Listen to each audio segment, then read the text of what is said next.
আসসালামু আলাইকুম রহমতুল্লাহি ওয়া বারাকাতুহু। প্রিয় দর্শক মণ্ডলী, আজকের আলোচনা দাজ্জালের আগমন। দাজ্জাল অর্থ প্রতারক। ইসলামী পরিভাষায় কিয়ামতের পূর্বে যে মহাপ্রতারকের আবির্ভাব হবে তাকে মাসিহুদ দাজ্জাল বলা হয়।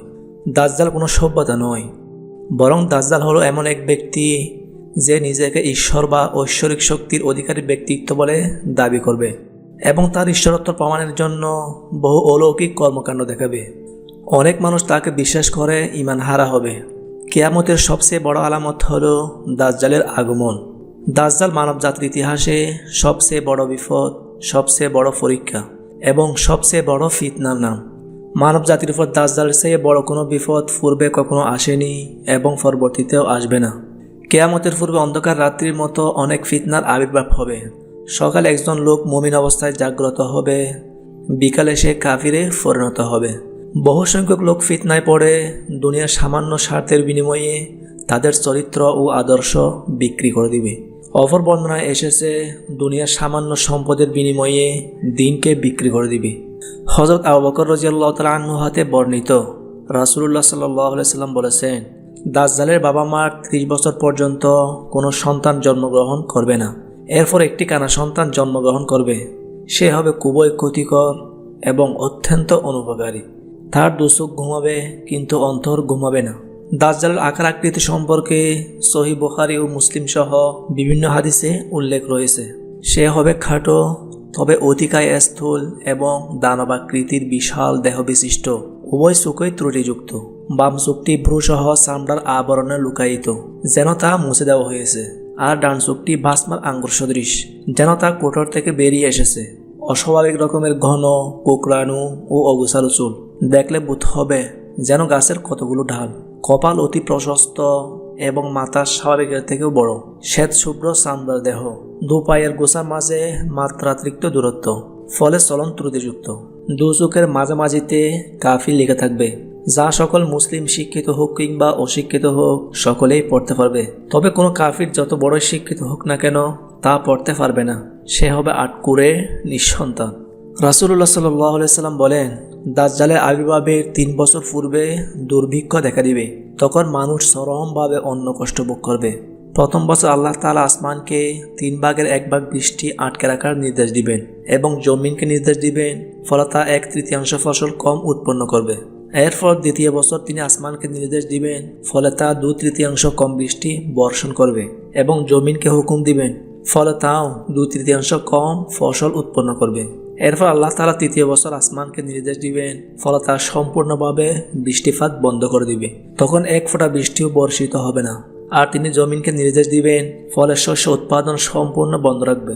তখন মাটিতে কোনো ঘাস জন্মাবে না, কোনো সবজি অবশিষ্ট থাকবে না। ফলে আল্লাহ যা চাইবেন শুধু তা ছাড়া সকল তৃণভোজী প্রাণী ধ্বংস হয়ে যাবে। প্রতিটি নবী রাসূলগণ নিজ নিজ উম্মতকে দাজ্জালের ফিতনা থেকে বাঁচার জন্য সতর্ক করে গিয়েছেন। একইভাবে রাসূলুল্লাহ সাল্লাল্লাহু আলাইহি সাল্লাম দাজ্জালের ফিতনা থেকে বাঁচার জন্য আমাদেরকে সতর্ক করে গিয়েছেন এবং তার অনিষ্ট থেকে বাঁচার উপায়ও জানিয়েছেন। তিনি বলেন, যে ব্যক্তি সূরা কাহফের প্রথম 10টি আয়াত মুখস্থ করবে সে দাজ্জালের ফিতনা হতে হেফাজত থাকবে। অপর এক বর্ণনায় এসেছে, তোমাদের কেউ যদি তাকে পায় সে যেন তার কাছে সূরা কাহফের প্রথম আয়াতগুলো পাঠ করে। আব্দুল্লাহ ইবনে ওমর রাদিয়াল্লাহু তাআলা আনহু বলেন, রাসূলুল্লাহ সাল্লাল্লাহু আলাইহি সাল্লাম আমাদের মাঝে দাঁড়ালেন। এরপর তিনি আল্লাহ তাআলার যথাযথ প্রশংসা করলেন। এরপর দাজ্জালের কথা উল্লেখ করে বললেন, নিশ্চয় আমি তোমাদেরকে দাজ্জালের ব্যাপারে সতর্ক করছি। এমন কোনো নবী ছিলেন না যিনি তার উম্মতকে সতর্ক করেননি। তবে আমি তোমাদেরকে এমন একটি কথা বলে দিচ্ছি যা অন্য কোনো নবী তার সম্প্রদায়কে বলেননি।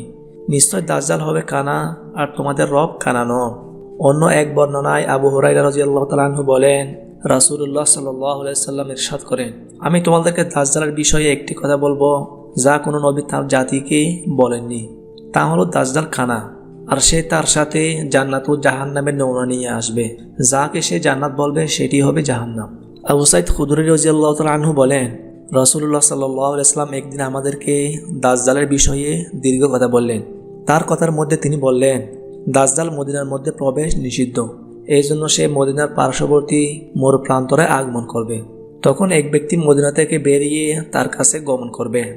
সে সময়ের শ্রেষ্ঠ মানুষ বা শ্রেষ্ঠ মানুষদের একজন। সে বলবে, আমি সাক্ষ্য দিচ্ছি যে তুমি সেই দাজ্জাল যার কথা রাসূলুল্লাহ সাল্লাল্লাহু আলাইহি ওয়াসাল্লাম আমাদেরকে তার হাদিসের মধ্যে জানিয়েছেন। তখন দাজ্জাল তার উপস্থিত অনুসারীদেরকে বলবে, আমি যদি এই ব্যক্তিকে হত্যা করে পুনরায় জীবিত করি তবে কি তোমরা আমার ঈশ্বরত্বের বিষয়ে কোনো সন্দেহ করবে? তারা বলবে না। তখন দাজ্জাল সেই ব্যক্তিকে হত্যা করবে, তারপর জীবিত করবে। তখন সে ব্যক্তি বলবে, আল্লাহর কসম, তুমি দাজ্জাল হওয়ার বিষয়ে আমি পূর্বের চেয়েও এখন আরও বেশি সুনিশ্চিত হলাম। তখন দাজ্জাল তাকে হত্যা করার চেষ্টা করবে, কিন্তু সে তার উপর আর কর্তৃত্ব পাবে না। সে তার কোনো ক্ষতি করতে সক্ষম হবে না। নাওয়াস ইবনে সামআন রাদিয়াল্লাহু তাআলা আনহু বলেন, রাসূলুল্লাহ সাল্লাল্লাহু আলাইহি সাল্লাম একদিন সকালে দাজ্জালের কথা বললেন। তিনি উচ্চস্বরে ও নিম্নস্বরে এমন গুরুত্ব দিয়ে বললেন যে আমাদের মনে হলো দাজ্জাল খেজুরের বাগানের মধ্যেই উপস্থিত। তিনি আমাদেরকে বললেন, আমি তোমাদের মাঝে থাকা অবস্থায় যদি দাজ্জাল আবির্ভাব হয় তবে তোমাদের পক্ষ থেকে আমি তার সাথে বিতর্ক করব। আর যদি এমন অবস্থায় সে আসে যখন আমি তোমাদের মাঝে নেই তবে প্রত্যেক ব্যক্তি তার নিজ পক্ষ হয়ে বিতর্ক করবে। আর প্রত্যেক মুসলমানের জন্য আল্লাহ তাআলা আমার স্তর বিশিষ্ট থাকবেন। দাজ্জাল কুকরানসুল ফুলাসুক বিশিষ্ট একজন যুবক। আমি যেন তাকে আব্দুল উজ্জা ইবনে কাতান নামক একটি লোকের সাথে তুলনা করছি। তোমাদের কেউ যদি তাকে পায় সে যেন সূরা কাহাফের প্রথম আয়াতগুলো পাঠ করে। সে সিরিয়া ও ইরাকের মধ্যবর্তী স্থানে আবির্ভূত হবে এবং নানাভাবে অশান্তি বিশৃঙ্খলা ছড়াবে। হ্যাঁ আল্লাহর বান্দাগণ, তোমরা সুদৃঢ় থাকবে। আমরা বললাম, সে কতদিন পৃথিবীতে থাকবে?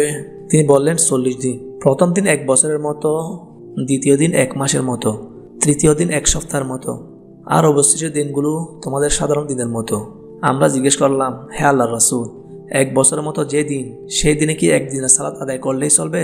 তিনি বললেন, না, তোমরা সালাতের জন্য সময় হিসাব করে নিবে। আমরা বললাম, হে আল্লাহর রাসূল, পৃথিবীতে তার দ্রুততা কীরূপ? তিনি বললেন, জড়ত্বরিত মেঘের মতো। সে এক জাতির নিকটে এসে তাদেরকে দাওয়াত দিবে, তখন তারা তার উপর ঈমান আনবে এবং তার ডাকে সাড়া দিবে। তখন তার নির্দেশে আকাশ থেকে বৃষ্টিপাত হবে, জমিনে ফল ফসল জন্ম নেবে।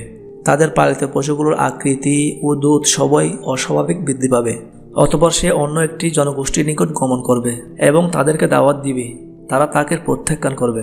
তখন সে তাদের নিকট থেকে ফিরে যাবে, কিন্তু তাদের জমিগুলো অনুর্বর ফসলহীন হয়ে যাবে এবং তাদের হাতে তাদের সম্পদের কিছুই থাকবে না। সে পতিত ভূমি দিয়ে গমন করার সময় তাকে বলবে, তোমার সম্পদ ভাণ্ডার বের করো। তখন মৌমাছিরা যেমন রানী মাছির পিছে পিছে চলে, তেমনি খনিজ পদার্থগুলো তার পিছে পিছে চলবে। এরপর সে একজন যৌবনপূর্ণ যুবককে ডেকে তাকে তরবারি দ্বারা আঘাত করবে এবং তীর নিক্ষেপের দূরত্বে ছুটে ফেলবে। এরপর তাকে ডাকবে, সে হাস্যোজ্জ্বল মুখে তার দিকে এগিয়ে আসবে। সে যখন এইসব করবে তখন আল্লাহ মরিয়মের পুত্র ঈসা আলাইহিস সালামকে প্রেরণ করবেন। তিনি দামেস্কের পূর্ব দিকে সাদা মিনারের উপর অবতরণ করবেন। তার পরজানা থাকবে 2টি রঙিন কাপড়। তিনি তার হাত দুটি 2জন ফেরেশতার ফাঁকার উপর রেখে অবতরণ করবেন। যে কোনো কাফির তার নিঃশ্বাস পেলেই মৃত্যুবরণ করবে, আর তার দৃষ্টি যত দূর যাবে তার নিঃশ্বাসেও তত দূর যাবে।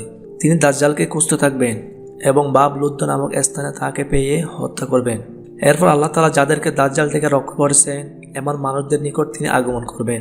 তিনি তাদের মুখমণ্ডল মুছে দেবেন এবং জান্নাতে তাদের মর্যাদার বিষয়ে কথা বলবেন। এই অবস্থায় আল্লাহ মরিয়মের পুত্র ঈসা আলাইহিস সালামকে ওহী করবেন যে, আমি আমার এমন এক দল বান্দাকে বের করে দিয়েছি যাদের সাথে যুদ্ধ করার ক্ষমতা কারণে, কাজে আমার বান্দাদেরকে নিয়ে পাহাড়ে চলে যাও। তখন আল্লাহ ইয়াজুজ মাজুজকে প্রেরণ করবে। সকল জনপদ দিয়ে তারা চলতে থাকবে। তাদের মধ্যে যারা প্রথমে বের হবে তারা তাবারিয়া হ্রদে পৌঁছে হ্রদের সব পানি পান করবে। সব শেষে যারা সে পথ দিয়ে যাবে তারা বলবে, এখানে এক সময় পানি ছিল। আল্লাহ নবী ঈসা আলাইহিস সালাম ও তার সাথীরা অবরুদ্ধ থাকবেন। এমনকি একটি ষাঁড়ের মাথা তাদের কাছে 100 স্বর্ণ মুদ্রার চেয়েও উত্তম বলে গণ্য হবে। তখন আল্লাহ নবী ঈসা আলাইহিস সালাম ও তার সাথীরা আল্লাহর কাছে দোয়া করবেন। আল্লাহ ইয়াজুজ মাজুজদের ঘাড়ে এক জাতীয় কীট প্রেরণ করবেন, ফলে তারা সকলে একযোগে মহামারীতে মৃত্যুবরণ করবে। আল্লাহ নবী ঈসা আলাইহিস সালাম ও তার সাথীরা পৃথিবীতে নেমে আসবেন, কিন্তু পৃথিবীর এক বিগত জমিও তাদের পচা গলা লাশ থেকে মুক্ত পাবে না। তখন আল্লাহ নবী ঈসা আলাইহিস সালাম ও তার সাথীরা আল্লাহর কাছে দোয়া করবেন। এরপর আল্লাহ সর্বব্যাপী বৃষ্টি দান করবেন, যা বাড়িঘর ও তাঁবু সহ পুরো পৃথিবী ধুয়ে আয়নার মতো চকচক করবে।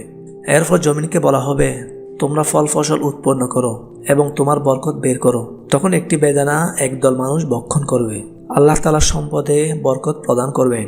এমনকি একটি উটের দুধ একদল মানুষের চাহিদা মেটাবে, একটি গরুর দুধ একটি গোত্রের চাহিদা মেটাবে, একটি মেষ একদল মানুষের জন্য যথেষ্ট হবে। এই অবস্থা চলতে থাকবে। এমন সময় আল্লাহ তাআলা একটি পবিত্র বায়ু প্রবাহ প্রেরণ করবেন, যা মানুষদের বগলের নিচে ধরবে এবং সকল মুমিন মুসলিম ব্যক্তির প্রাণ গ্রহণ করবে। এরপর শুধু খারাপ মানুষগুলোই জীবিত থাকবে। তারা দুনিয়াতে গর্ভভেদের মতো অশ্লীলতায় মেতে উঠবে। এদের সময়ে কিয়ামত সংঘটিত হবে। হে আল্লাহ, আমাদের সবাইকে দাজ্জালের কঠিন ফিতনা থেকে বাঁচার তৌফিক দান করুন। আমিন।